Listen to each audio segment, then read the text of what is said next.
Welcome to the channel, fellow explorers of history and the human mind.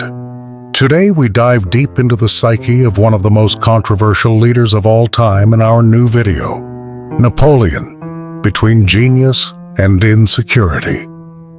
The man who had to win. Napoleon Bonaparte was not a man who simply desired to conquer the world. He was a man who didn't know how to survive in a world that, by birth, did not belong to him. His story doesn't begin on the famous battlefields of Europe, but in a profound sense of isolation. Born on Corsica, an island that had only recently come under French rule, he grew up as a double stranger, mocked for his provincial origins and his thick, rough accent. He entered French society as an outsider without wealth or connections, armed with only one resolve. He would become someone history could never again ignore. His greatest battles did not begin on the front lines to the sound of cannons, but much earlier in the halls and classrooms of elite military schools, where he had to prove that his mind was worth more than their noble bloodlines. Parental influence and split identity. To understand Napoleon's mind, we must understand his parents, for they instilled the dual nature of his character. His father, Carlo Bonaparte, was a pragmatic, sometimes fickle lawyer who betrayed Corsican ideals of independence to secure French noble titles and scholarships for his children. From him, Napoleon learned the meaning of political opportunism and adaptability. On the other hand, his mother, Letizia Ramolino, was a woman of Spartan discipline, incredible toughness, and raw pragmatism. She taught him resilience and emotional coldness. Napoleon grew up torn between his father's ambition to belong to the French elite and his mother's Corsican pride. This chaos of identity, a Corsican in France, a Frenchman in Corsica, a petty noble without money, a soldier without status, created a massive inferiority complex. In psychology, when a person belongs nowhere, they have two options: total withdrawal or aggressive compensation through dominance. Napoleon chose the latter. His subconscious mantra became, "If I cannot naturally belong to the system, I will become the system." The birth of a cold mind and the mechanics of power. At the military academy in Brienne, Napoleon was not just an isolated boy. He became a cold observer. While other cadets played and formed friendships, he retreated to the library, devouring books on Julius Caesar and Alexander the Great. It was here that a key psychological shift occurred. Being rejected by his peers, Napoleon did not develop normal empathy through interpersonal relationships. Instead, he developed the ability to view people as mechanisms. He studied what moved the masses, how fear and reward functioned, and how to manipulate perception. This emotional distance would later allow him to send hundreds of thousands of men to their deaths without remorse. He didn't see individuals with families. He saw figures on the chessboard of history. His charisma was not natural warmth, but a perfectly calculated tool for mass manipulation. The Siege of Toulon, 1793, proving superiority. The first real evidence of his specific military psyche came during the Siege of Toulon. Conventional generals had spent months unsuccessfully trying to attack the city head-on. Napoleon, then only a young artillery officer, discarded traditional doctrine. He analyzed the topography in detail and realized he didn't need to conquer the city. He only needed to conquer one hill, L'Aiguillette, from which his cannons could dominate the harbor and force the British fleet to retreat. This moment was a psychological turning point. He did not think like a classic soldier bound by rules.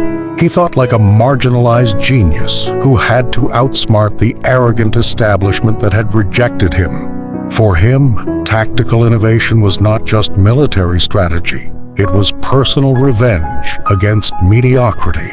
victory at Toulon brought him the rank of brigadier general, but also a dangerous validation of his inner illusion. His mind was superior to the rest of the world. Joséphine, the crack in the armor.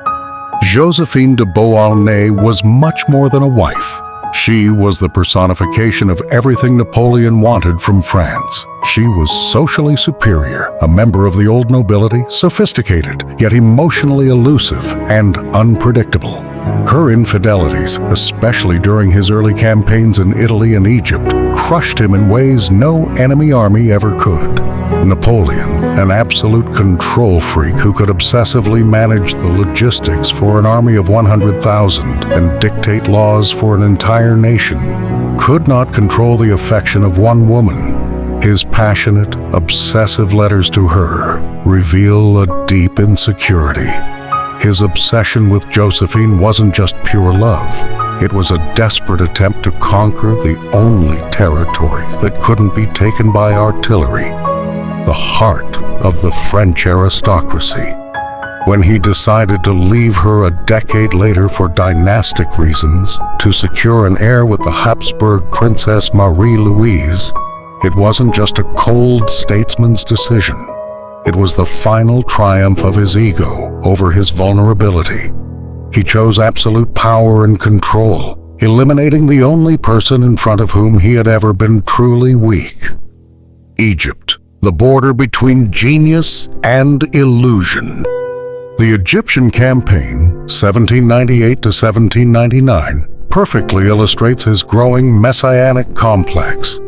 He didn't go there just as a general. He took scientists, artists, and archaeologists.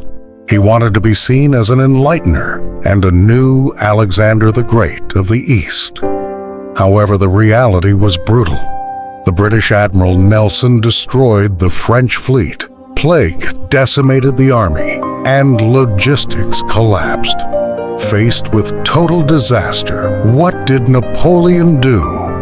He secretly abandoned his army and fled back to France. This is a crucial psychological pattern. Napoleon pathologically could not tolerate defeat, not because of the loss of territory, but because defeat shattered his carefully constructed image of invincibility. He returned to Paris before the news of the true catastrophe arrived, exploited political instability, and presented himself as the savior of the nation. It was a masterstroke of narrative engineering, a mastery of propaganda and public relations, decades before the term was even invented. The man who grants himself legitimacy. The coronation as emperor in Notre Dame Cathedral was the pinnacle of his psychological drama. Tradition dictated that the Pope crown the ruler, thereby granting him divine legitimacy. But at the moment of crowning, Napoleon took the crown from the hands of Pope Pius VII and placed it on his own head. This was not just a passing gesture of arrogance. It was a visual and political manifestation of his deepest philosophy. No one created me. I owe nothing to the church, to royal blood, or to tradition.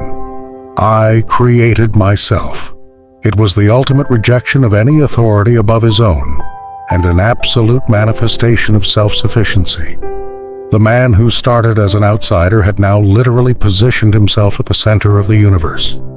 Austerlitz, 1805, the peak of genius and the psychological trap. The Battle of Austerlitz, also known as the Battle of the Three Emperors, represents Napoleon's absolute tactical and psychological peak. Here, he didn't just defeat the Russian and Austrian armies. He outsmarted them by using their own arrogance against them. He deliberately weakened his right wing and feigned retreat and weakness, knowing perfectly well that the vanity of the Allied emperors, especially the young Russian Tsar Alexander I, would override their strategic caution. When they took the bait and abandoned the strategically vital Pratzen Heights to attack him, Napoleon snapped the deadly trap shut. Austerlitz was the final proof of his early thesis from Brienne. People, even emperors, are merely mechanisms driven by ego. For him, this wasn't just a military victory. It was the ultimate confirmation of his intellectual superiority over the old European order. Russia, 1812. Cognitive dissonance and the beginning of the collapse.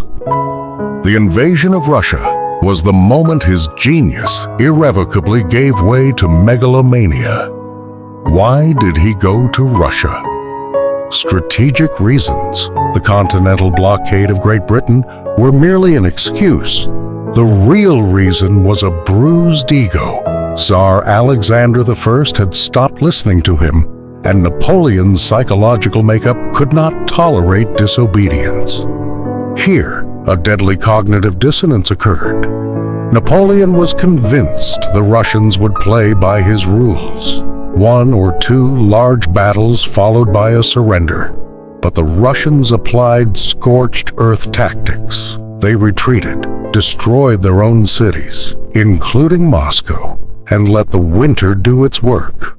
When a genius loses control over a situation and reality, no longer matches his vision, he often doesn't know how to stop.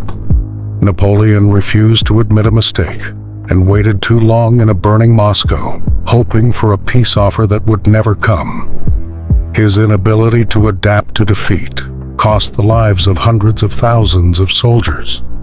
Waterloo, 1815. Collision with reality. The Battle of Waterloo was not just a tactical failure. It was the image of a man whose mind and body were crumbling under the weight of his own legend. The Napoleon of 1815 was no longer the fast, sharp mind of Toulon. He was lethargic, ill, and most fatally, incredibly arrogant.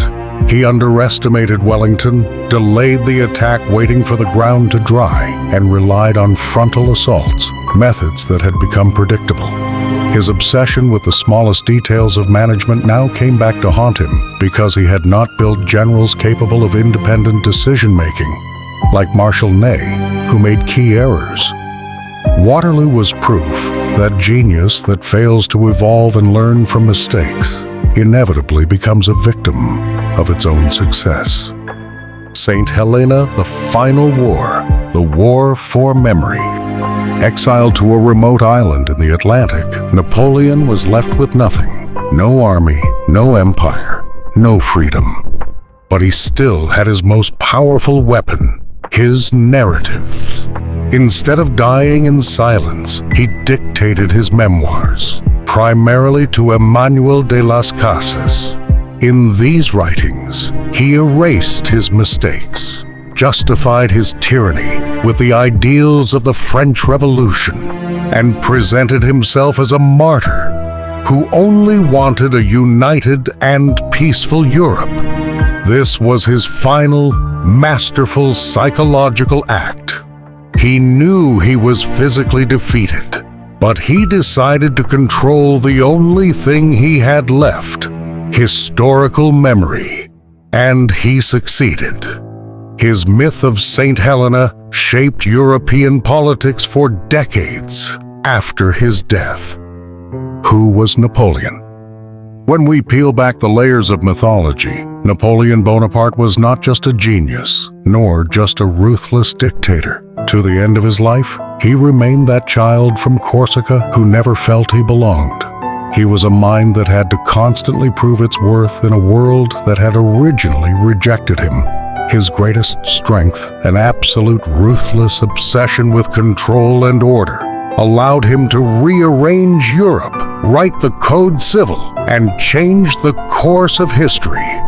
But that same psychological need to hold everything in his hands, to never admit a mistake, and to constantly expand the boundaries of his dominance was also his greatest weakness that led to his ruin. Napoleon was the architect of his own triumph, but also the sole author of his own downfall. I hope you enjoyed this deep dive into Napoleon's mind. Thanks for watching until the end. If you like this kind of content, don't forget to subscribe and tell us in the comments, who or what should we explore next?